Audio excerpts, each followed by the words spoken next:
Get comfortable, relax your shoulders, close your eyes if you like. I'll take you with me on this gentle evening stroll through a Kyiv that still felt safe and beautiful. This channel is here to help you relax. During the day, you might dream about taking vacations, and at night, I want to help you dream about traveling to your dream destinations in the calmest way possible.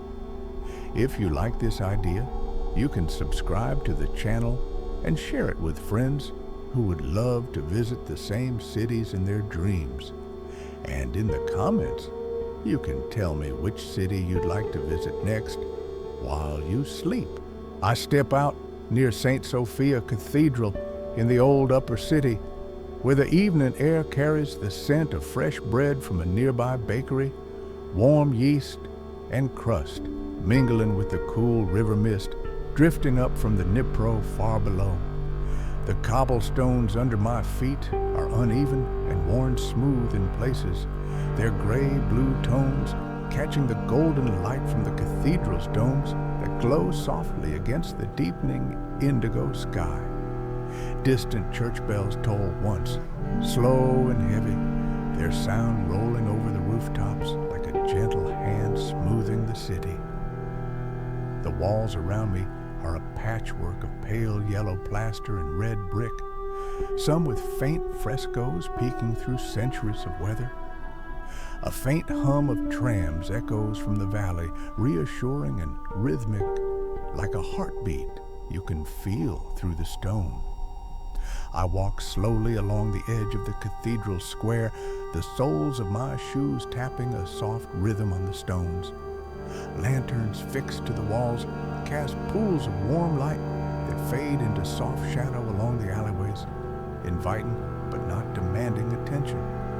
Up close, the bricks of Saint Sophia's bell tower show tiny chips and rounded corners, each imperfection smoothed by time and touch. The air near the tower smells faintly of candle wax and old wood, drifting out from a side door that opens for a moment and then closes again. As I turn, the last streaks of daylight slide away behind the roofs, and the sky settles into a deep, calm blue.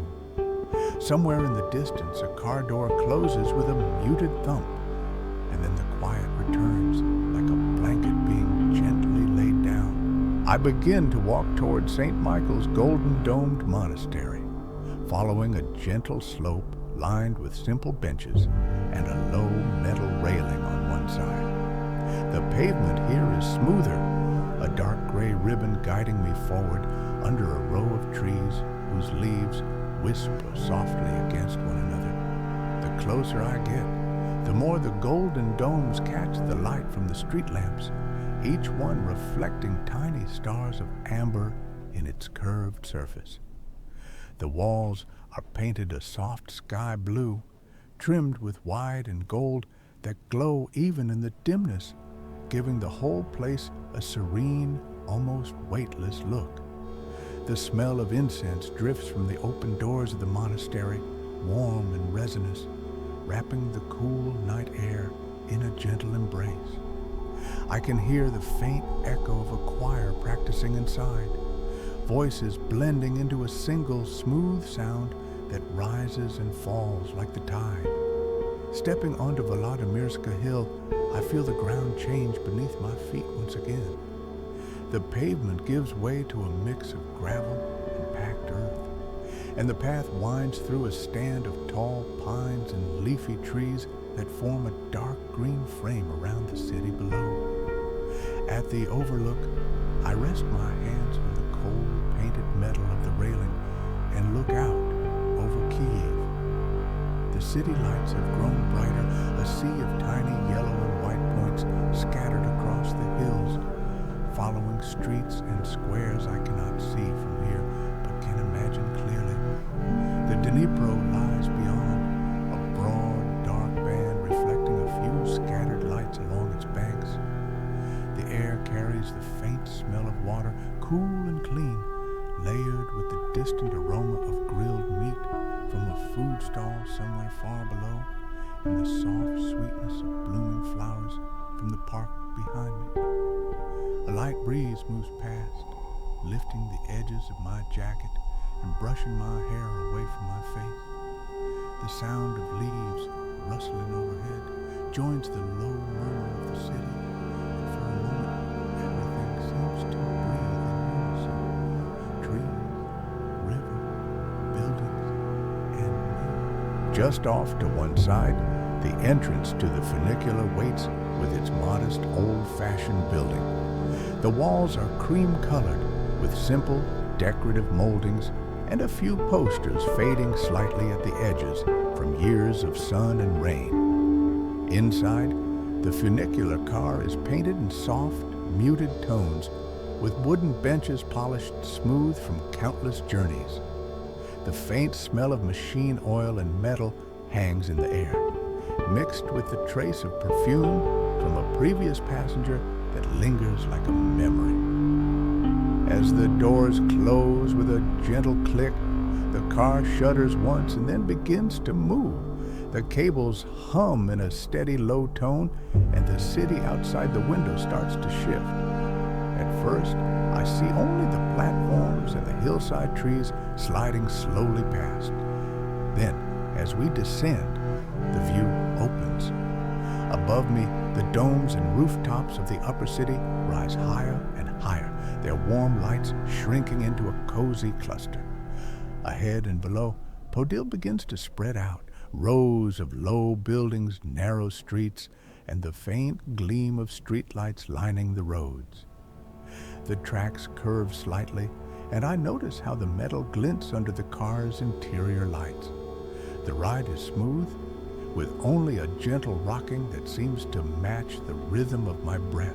Outside, a strip of graffiti on a retaining wall flashes by in a blur of color and then is gone. When the funicular car comes to a soft stop at the lower station, the doors open quietly, letting in the cool air from Podil. The platform here smells of stone, a little bit of dust, and the comforting aroma of nearby food, something fried and savory, perhaps from a kiosk just out of sight. Stepping out, I follow a short path that leads to the base of Andriivskyi Descent. The cobblestones here are smaller and packed more tightly, forming a slightly uneven surface that invites a slow, careful pace. I begin my walk up the slope, noticing the buildings that line the street on either side. Their facades are painted in gentle shades of pale green, soft yellow, and dusty rose, some with decorative moldings and arched windows, others plain and simple. Wooden doors stand in recessed doorways, their surfaces marked by scratches and layers of paint worn thin around the handles. Iron balconies jut out above the street, some with pots of flowers still clinging to the last warmth of autumn. Small art stalls line the walls, their tables covered with paintings of Kyiv streets and churches, along with handmade jewelry and carved wooden figures. The colors are vivid but softened by the lamplight, giving the whole street a dreamlike quality. A cafe on the corner sends out a warm glow through its windows, and the smell of freshly brewed coffee and baked pastries drifts into the evening air. From inside comes the gentle murmur of conversation, the clink of cups on saucers, and the faint notes of a piano playing an unhurried tune. As I reach the top of the descent, St. Andrew's Church rises before me, its blue and white walls and golden domes illuminated against the dark sky. The church stands on a small hill, its stone steps leading up from the street like a quiet invitation. The stones of the steps are cool and slightly worn, smoothed by uncounted footsteps over many years. A faint scent of candle wax and old wood reaches me from the entrance, even though the doors are closed for the night. From this vantage point, I look back down Andriivskyi Descent and see the line of lampposts stretching along the curve of the street, their lights forming a gentle, glowing path that winds between the buildings and disappears into the lower city. The embankment itself is paved with large flat stones, some of them slightly uneven where the ground has shifted over time. A low stone wall separates the walkway from the water, its surface cool and rough under my fingertips when I rest my hand on it. The Dnipro stretches out in front of me, a broad, dark sheet of water that reflects the scattered lights from the opposite bank. A few small boats move slowly along the river, their lights tiny and steady, gliding silently across the surface. The sky above is a deep, quiet blue, sprinkled with a few faint stars visible between thin clouds. The city lights do not overwhelm the night here, they simply punctuate it gently, like the soft notes of a song played far away. I find a simple wooden bench facing the water and sit down. The bench is slightly cool but smooth, the grain of the wood worn down by many evenings like this one. I rest my hands on my knees and listen. I hear the water tapping softly against the stones below the embankment, the whisper of the breeze moving through the nearby trees, the distant rumble of a train crossing a bridge somewhere upstream. Somewhere not too far away, a dog barks once, then settles into silence. Kyiv, in this moment, feels whole and peaceful. The city holds its breath gently, not in fear, but in a kind of quiet contentment.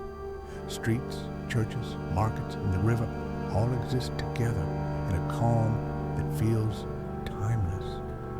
I let that calm settle into me as well, feeling my own breath ease into the rhythm of the water and the distant sounds of the city. This is the Kyiv I want you to see, the one that still felt safe and beautiful, resting peacefully under the evening sky. If you're still awake and with me, thank you so much for walking this gentle journey through the city tonight. I hope it's brought you a little calm and maybe a few new sights in your mind's eye. Soon, I'll be describing another place, another slow, quiet walk through a city you might like to visit in your dreams. Until then, rest easy. Keep that curiosity soft and kind, and I look forward to sharing the next adventure with you. Good night.